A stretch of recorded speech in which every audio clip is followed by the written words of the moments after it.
દર્શક મિત્રો, આપ જોઈ રહ્યા છો YNN ન્યૂઝ। હવે જોઈએ અગત્યના સમાચાર। શ્રી આદિત્ય ફાઇનાન્સના કલાકારો દ્વારા શ્રી રામલલા પ્રાણ પ્રતિષ્ઠાના ઐતિહાસિક પાવન અવસરે રંગોળી અને પેઇન્ટિંગનું પ્રદર્શન યોજાયું।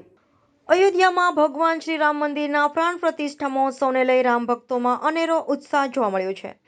વર્ષોથી અયોધ્યા ખાતે શ્રી રામ જન્મભૂમિમાં ભગવાન શ્રી રામનું મંદિર નિર્માણ થાય તેવી સમગ્ર દેશવાસીઓની મનની ઈચ્છા હવે પૂર્ણ થઈ જવા રહી છે।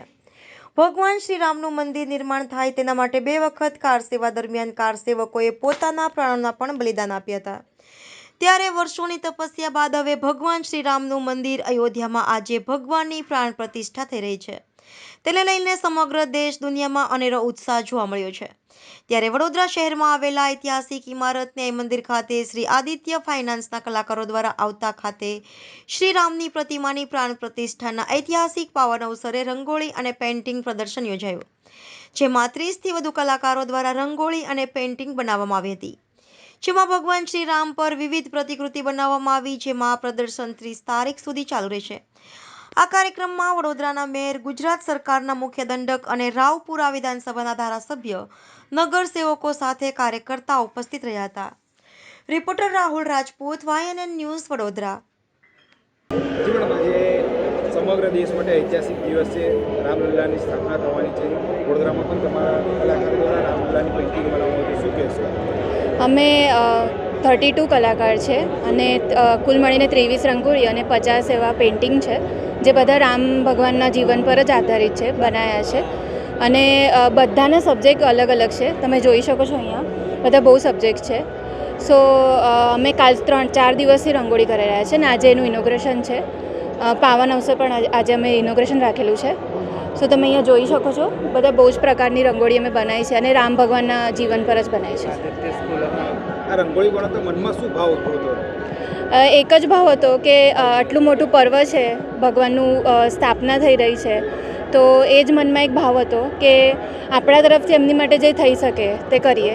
અને અમારા ગુરુ છે શ્રી રાજેન્દ્ર દિંડોરકર, એમના મેન્ટર છે અમારા, અને એમના એક કીધું એમને જે રીતે અમે એ પ્રમાણે જ બધાએ કામ કરેલું છે। કેટલા દિવસ અહીં ચાલશે અને લોકો નિહાળી શકશે?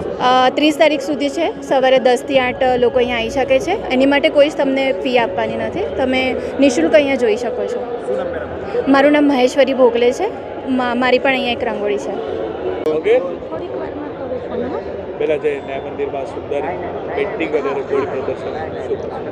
ભારતીય જનતા પાર્ટી અને વડોદરા મહાનગર સેવા સદન તરફથી આ ન્યાય મંદિર ખાતે એક સુંદર મજાની રંગોળીનું આયોજન કરવામાં આવ્યું છે।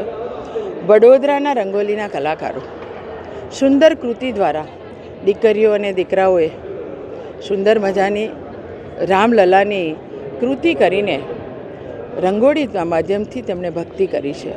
સુંદર મજાની રામલલા, બાળ રામલલ્લા છે તો ધનુર્ધારી રામ પણ છે, તો એની સાથે રામલલ્લા ભગવાન આપણા વડાપ્રધાન નરેન્દ્ર મોદીજીને આશીર્વાદ આપતા રામલલ્લાને પણ બતાવ્યા છે।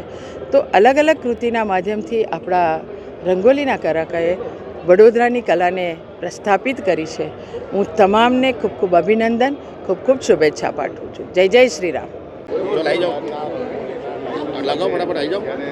હા, આખા દેશ દુનિયામાં જ્યારે ભગવાન શ્રી રામચંદ્રજીના નિજધામમાં બિરાજવાના આ અદ્ભુત કાર્યક્રમને મનાવવા માટેના અલગ અલગ કાર્યક્રમો હાથ ધરેલ છે, ત્યારે ગુજરાતની સાંસ્કૃતિક રાજધાની એવી વડોદરા શહેરમાં જે પોતાની આગવી ઓળખ છે એવા રંગોળીના કાર્યક્રમ દ્વારા ભગવાન રામચંદ્રના અનેકવિધ રૂપોને જ્યારે પ્રદર્શિત કરવામાં આવ્યા છે। રાજેન્દ્રભાઈ દિંડોરકર અને તેઓના ટીમ દ્વારા જ્યારે આ પ્રકારના કાર્યક્રમનું હાથ ધરેલ, ત્યારે આપના માધ્યમથી તમામ વડોદરાવાસીઓને ખૂબ અભિનંદન પાઠવું છું અને સાથે એમને વિનંતી કરું છું કે આપણે બધા જ આ રંગોળી પ્રદર્શન નિહાળીએ, જેથી કરીને વડોદરાની જે એક કલા છે, જે એક સાંસ્કૃતિક વારસો છે, તેને આપણે બધા એમાં સહભાગી થઈએ। Subscribe now and press the bell icon. Never miss an update.